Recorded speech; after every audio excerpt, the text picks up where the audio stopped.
बिस्मिल्लाहिर्रहमानिर्रहीम। उस्ताद Abdul Hakeem Faizi, coordinator of Islamic colleges, Syed Jem Thangal Sahib, president Jamiyyathul Ulamae Kerala, doctor Usama Mohammed Al Abd, general secretary international Islamic universities league, chief guest of the day mister PK Kunhalikutty, Muhammad Mubashir, General Secretary, Wafi Student Federation, and other distinguished office bearers, members, students, and ladies and gentlemen. It is indeed a great honor and privilege for me to be the part of this illustrious panel of speakers. First of all, I would like to extend my gratitude to the office bearer of the Wafi Student Federation, especially Mr. Muhammad Mubashir, for making me the part of this great event. The topic which has been assigned to me today to speak is tackling challenges faced by the country through academic intervention. First of all, I will try to identify the challenges faced by the country. Then only we can find what should be the intervention, academic intervention, or what should be the intervention of the intellectuals. To understand challenges, we have to understand the idea of India. India is and has been a land of exciting diversities. It has never been a monolithic, monocultural, homogeneous country or civilization.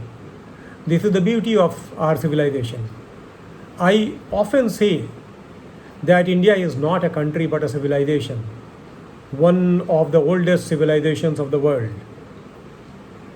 And you see, the ethos of this civilization, or the country that is called India, has been highlighted none other than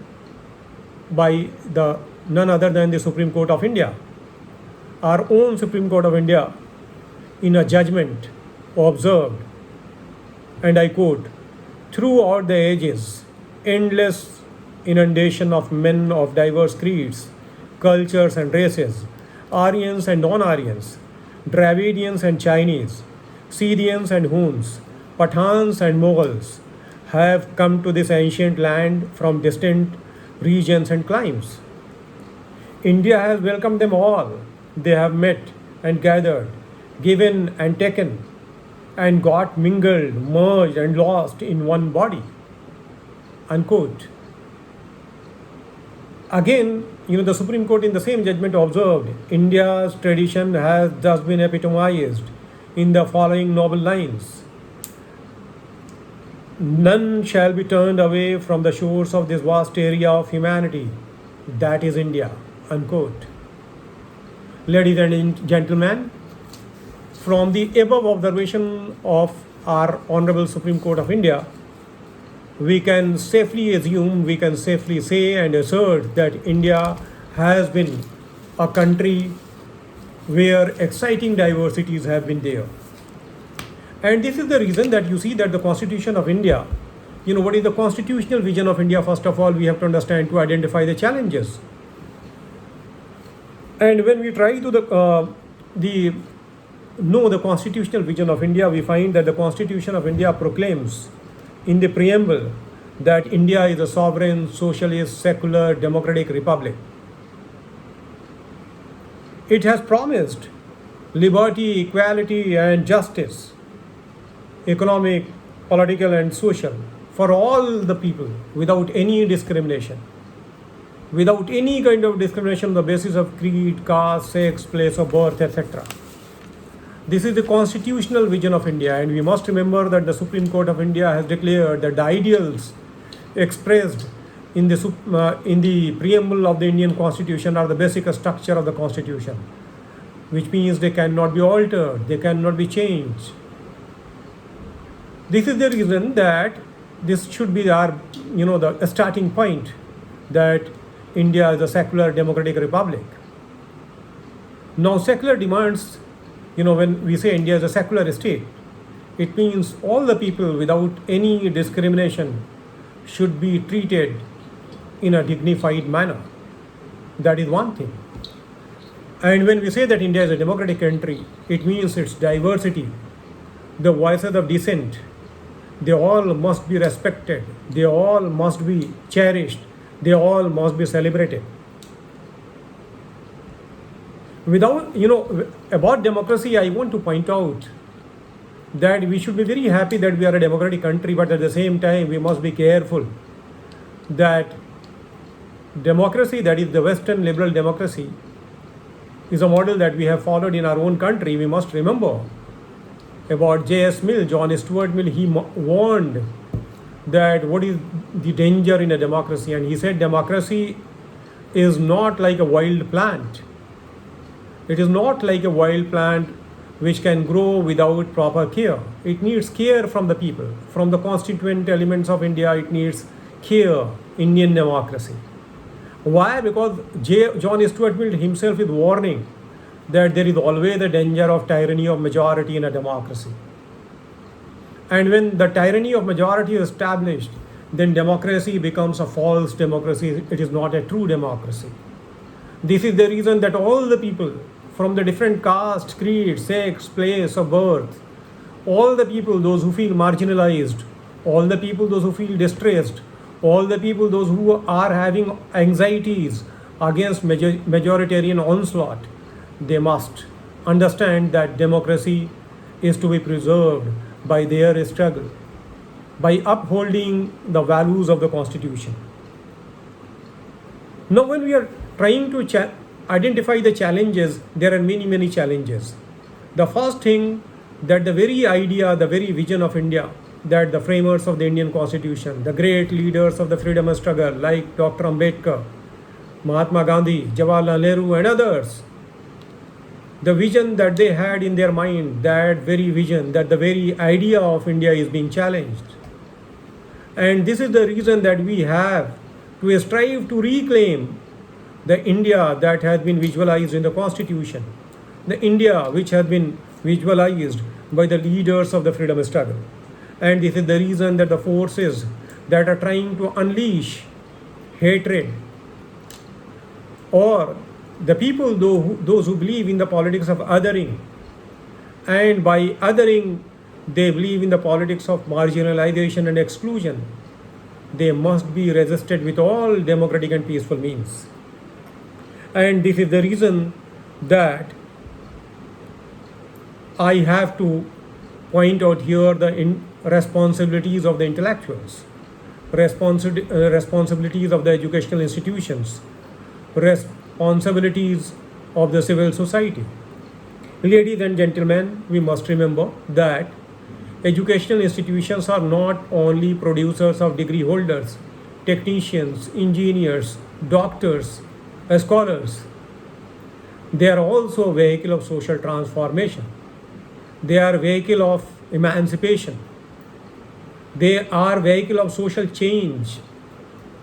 And if education institutions are not becoming the vehicle of social transformation and change, and if they are keeping mum, or of the people, those who are passing out from the educational institutions, they are not understanding their constitutional duty, their fundamental duty to uphold the values of the Constitution, to inculcate their spirit of composite culture, to inculcate scientific temper, rational thinking, all, then it means our educational institutions are failing our country, our society, our people.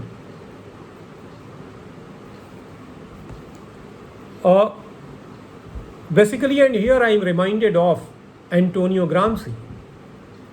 He is talking about intellectual hegemony and domination, and then he is also talking about organic intellectuals. If we are only producing engineers and doctors, technicians, scholars, those who are not concerned with the affairs of the society, those who are not concerned with the problems of the country, those who are not trying to tackle the challenges faced by the country, it means that they are not realizing the very essence of the educational institutions. Educational institutions have to produce organic intellectuals. They have to produce organic thinkers like Sir Syed Ahmad Khan, like Allama Iqbal Rahmatullah Alayh, like Dr. Ambedkar, like Periyar, or like Mahatma Gandhi, Jawaharlal Nehru, and others.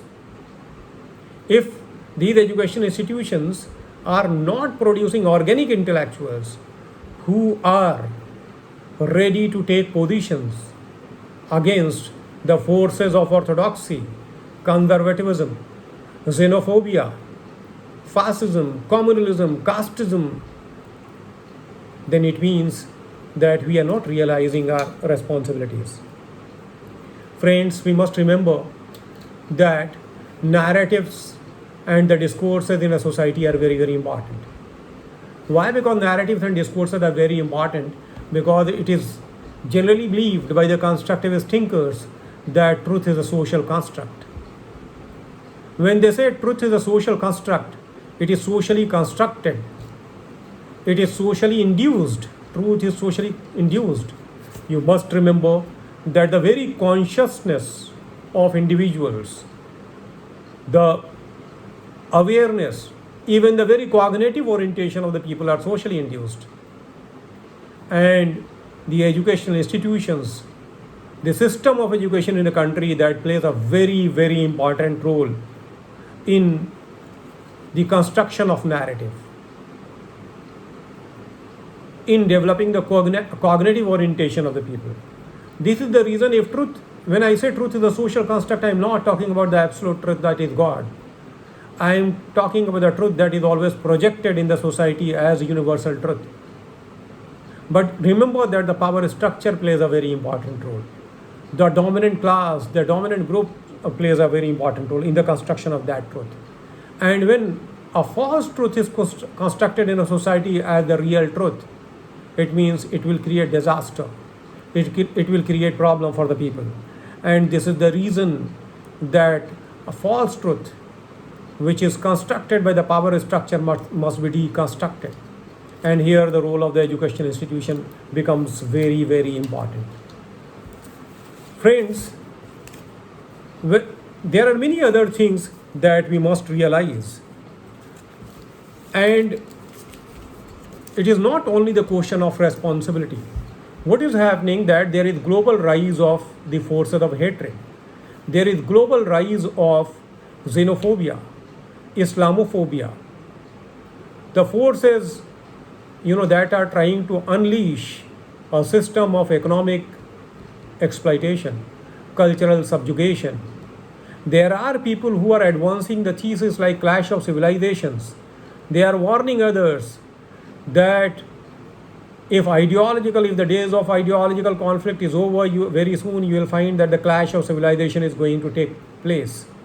There are people like Samuel P. Huntington, a political scientist of Harvard University, who was also political and security advisor to the White House of the United States of America.